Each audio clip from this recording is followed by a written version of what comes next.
Vamos lá, gente. Questão 10. A questão 10, ela fala assim, ó. Nós temos aí, conhecendo-se os seguintes dados referentes aos átomos A, B e C. São 3 átomos. O átomo A, ele tem número atômico 14, certo? E ele é isóbaro do átomo B. Só que ele está dizendo que o átomo B tem número atômico igual a 15, número de massa 30. Mas lembre-se que lá no início ele disse que A é isóbaro de B. Logo, o número de massa de A e B são os mesmos. A e B são isóbaros. Bom, aí ele diz que o átomo B, tendo número atômico 15 e número de massa 30, ele é isótopo de C. Se ele é isótopo de C, B e C apresentam o mesmo número atômico, ok? Agora ele quer aqui os átomos A e C. A e C são isótonos, ok? O que é isso? Isótonos. Eles apresentam o mesmo número de nêutrons. Se em A eu tenho o valor do número atômico e tenho o valor do número de massa, basta eu descobrir o número de nêutrons de A para saber o número de nêutrons de C. Então, define-se o número de nêutrons de A por A igual a P mais N, sendo o valor de A 30 igual a 14 mais N. Tiramos a diferença entre a massa e o número de prótons e descobrimos o número de nêutrons. Então, o nêutron de A é igual a 16. Aqui, né, no átomo C, nós deveremos descobrir a massa atômica, porque nós temos o valor de prótons e o valor de nêutrons. Então, fica assim, A igual a P mais N. Para descobrir o valor da massa, soma-se o número de prótons com os números de nêutrons. Logo, o valor da massa de C é 31 e o valor de nêutrons de A é 16, ok? Embora a questão só tenha pedido o número de massa de C, 31. Agora vamos para a questão 11. Enorme a questão 11. Então, esse dá. Vamos por parte, fragmentar a questão 11 aí.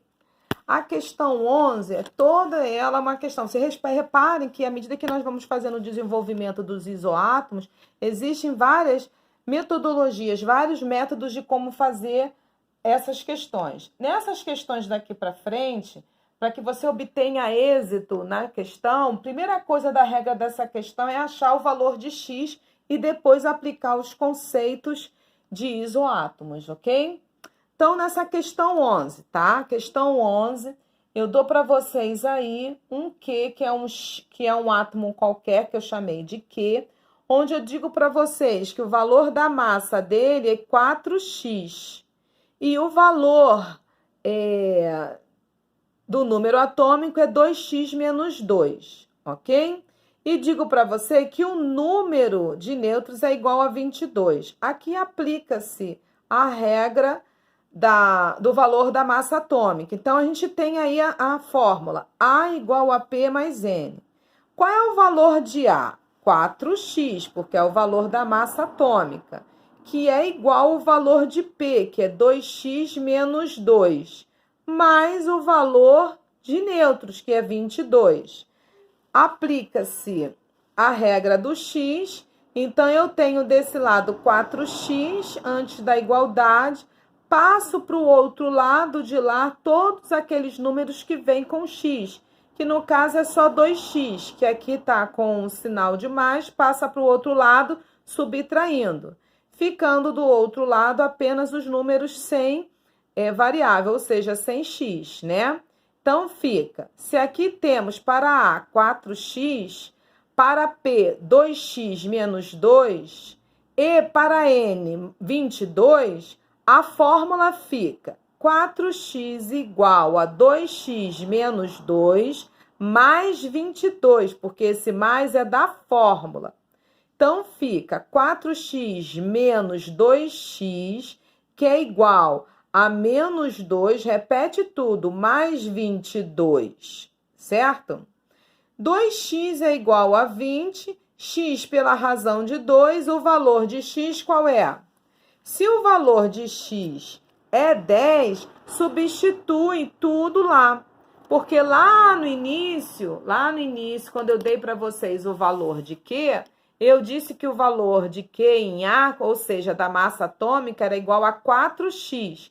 E o valor do número atômico, 2x menos 2. Qual foi o resultado de x? Não foi 10? Então, substitua x. Vamos lá substituir.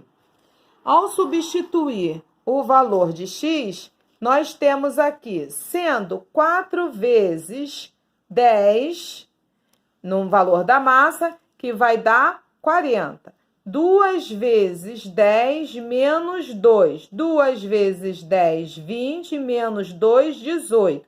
Então, descobrindo agora o que o problema está te pedindo, que é o valor de nêutrons, que ele quer saber, o valor de prótons. Então, qual é o valor de prótons? 18. E qual é o valor de nêutrons? Você vai ter que descobrir tirando a diferença da massa com o número de prótons. Usando a mesma fórmula, A igual a P mais N. Então, A igual a 40, P 18, ficando 40 menos 18. Então, temos aí o valor de nêutrons de Q igual a 22, ok?